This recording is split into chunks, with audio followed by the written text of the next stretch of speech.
Yon. Hi guys. Meron pa akong Starlink na doon eh. May Starlink na doon, saka yung isang maleta namin. Pero isang maleta namin, doon naman yung sa paano ni Atreus. Ayun na, nakikabit na namin yung top load. Medyo marami kaming kargada. Pauwi naman, konti na lang to eh, no? Kasi yung mga iwan natin doon yung mga pasalubong eh.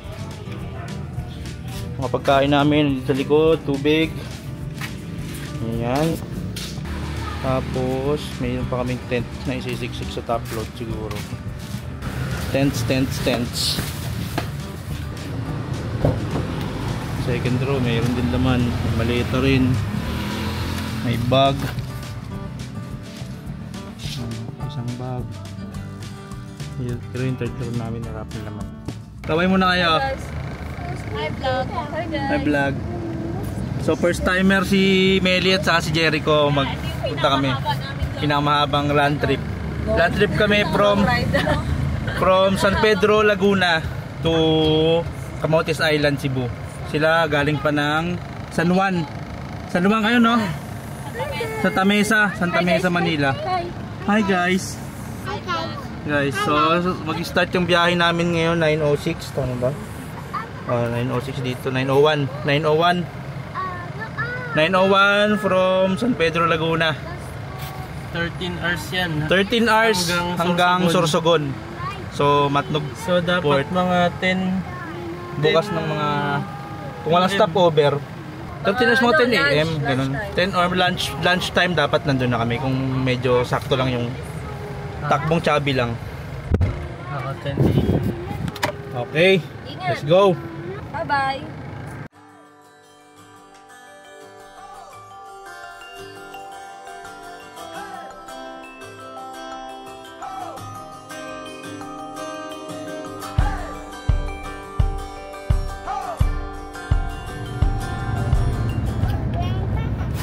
Where's the bus?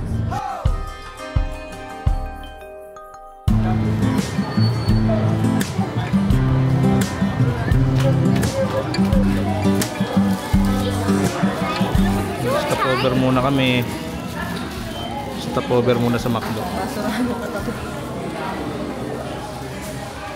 Unang stopover natin sa McDo. Nagpas na ang Carmona.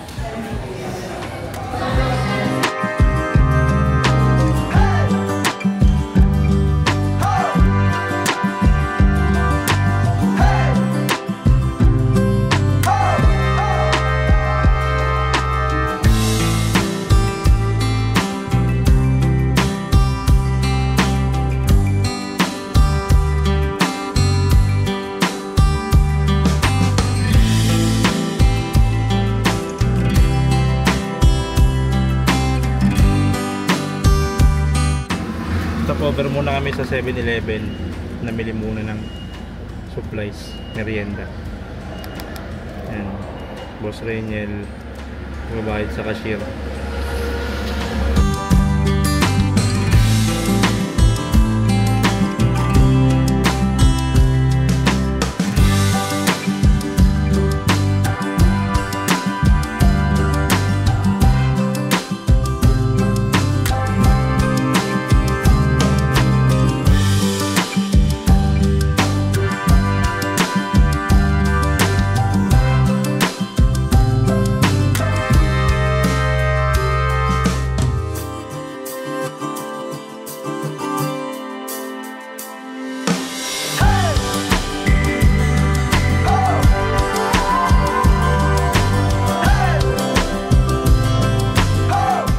Stopover Shell Sipokot. Ang Sipokot ay ano bang lugar to?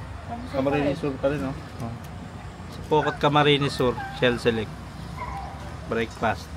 Mami. Hi.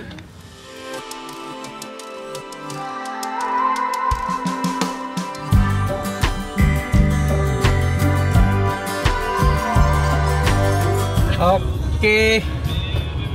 So kakatapos lang namin mag-breakfast sa Shell. Next stop namin is yung Pierna ng Sorsogon. Next bayan yan. Ha? Next na bayan.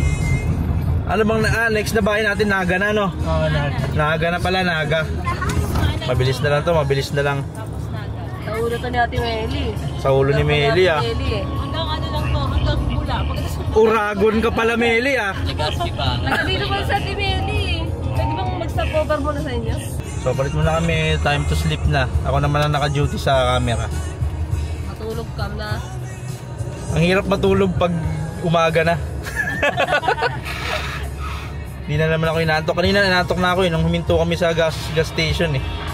Pero ngayon parang nawala na naman yung antok.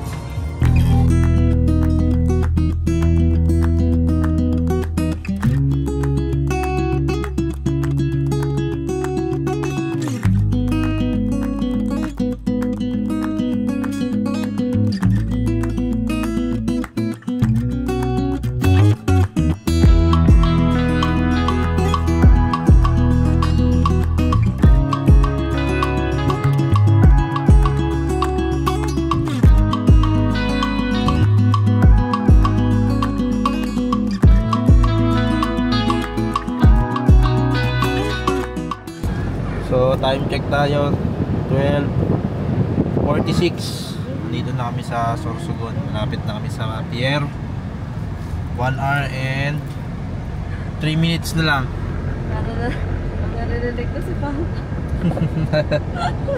1 hour and 3 minutes papunta ng pier. Ang driver namin straight from 6 AM to 1 PM nagda-drive kahit hihina.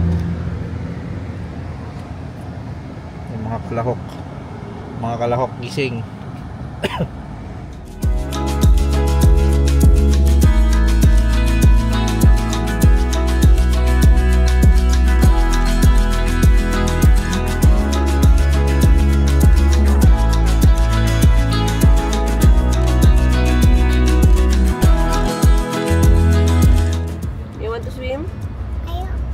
In 200 meters, turn right onto Do you want to Mahalika swim? Highway, Pan-Philippine Highway. Ayaw? Bakit?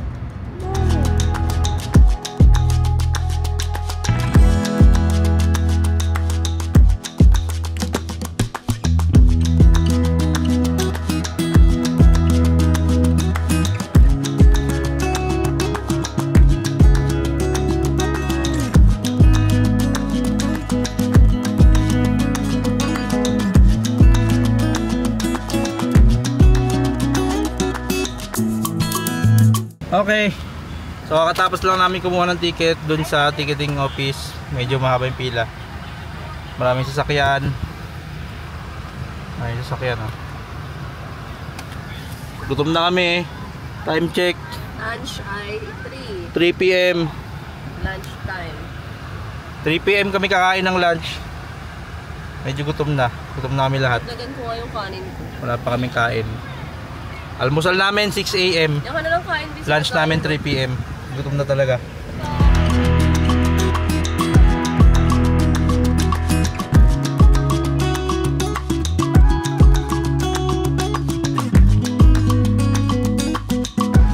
What's that, Atrius?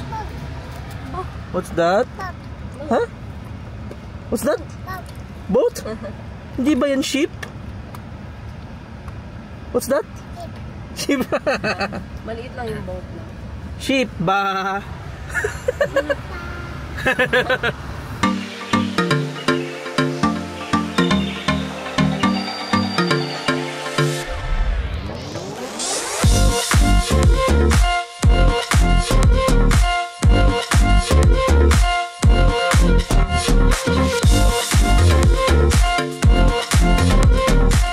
Okay, so nandito ako ngayon sa loob ng sasakyan, sa loob ng Roro, palabas ng barko.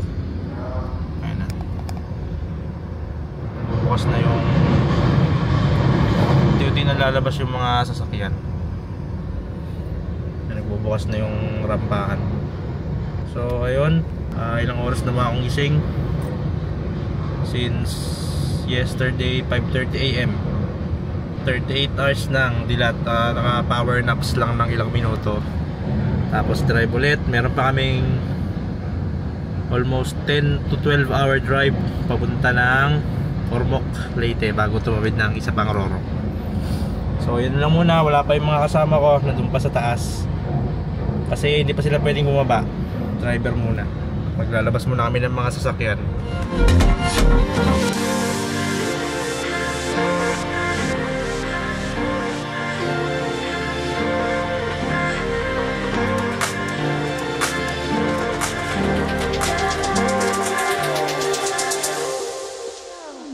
Okay, vlog muna. Dito kami ngayon sa Shell Tacloban. Isa-isa po namin. Dito namin lahat ng Shell. Wala na kaming energy. Maximum of 2 hours na lang yung drive time naming mga driver. Dalawa kami. Nakatulog ako kanina ng 2 hours. Pero 1 hour inaantok na ulit ako. 1 hour ng pagdadrive. So didiretsuhin na namin hanggang Ormoc City. Siguro mga ngayon ay 4 AM 6 or 7 AM nasa Ormoc City na kami. So yun lang. Shell Tacloban. Full tank muna kami.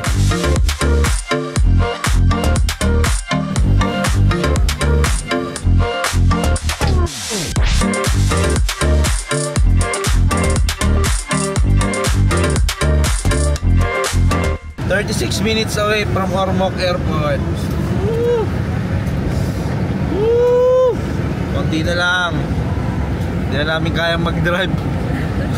Parang bilis na nga mapagod din, no? 2 hours maximum na lang kami. Tumatanda na. Kasi wala kasing maayos na tulog. Kumbaga power nap lang. Yung power nap ko kanina pagpikit ng mata ko, diretso 2 oras eh. Hindi kasi kami ni-sponsoran ng Red Bull eh. Kaya hindi kami namomotivate mag-drive ng matagal.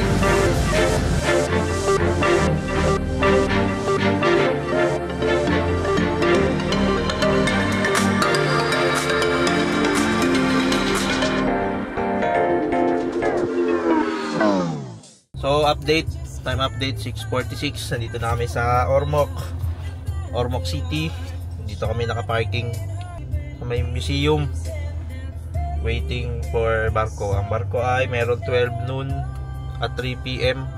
Kaso yung pang 12 noon na barko medyo masikip. Baka mag-antay na lang kami ng hanggang 3 PM na barko papasok ng Camotes Island.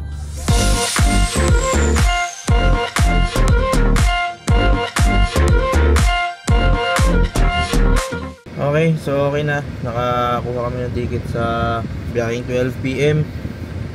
Ngayon ay 11:47. Makakasakay yung sasakyan. Sakay sasakyan namin doon sa barko. Doon sila lahat sa taas. Ako waiting. Wala sila dito. Okay, so waiting na lang kami pumasok sa loob. Yung mga kasama ko nasa loob na. Ako na lang ang naiwan dito sa labas. Waiting na umabot ng 12:30 kasi ako yung nakaharang sa bungad ng barko eh. Baka may dumating pang mga motor, kailangan ko muna silang paunahin na pumasok bago ko i-atras yung sasakyan sa loob ng barko kasi nakaharang na ako pag pumasok ako eh. Last in, first out.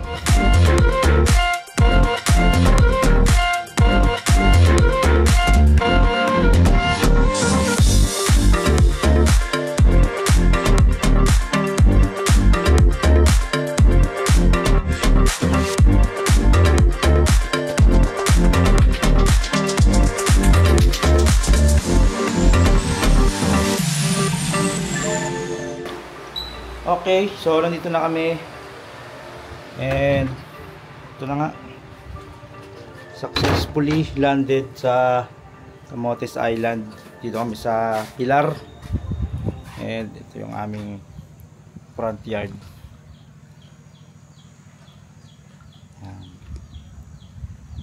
Front view every morning.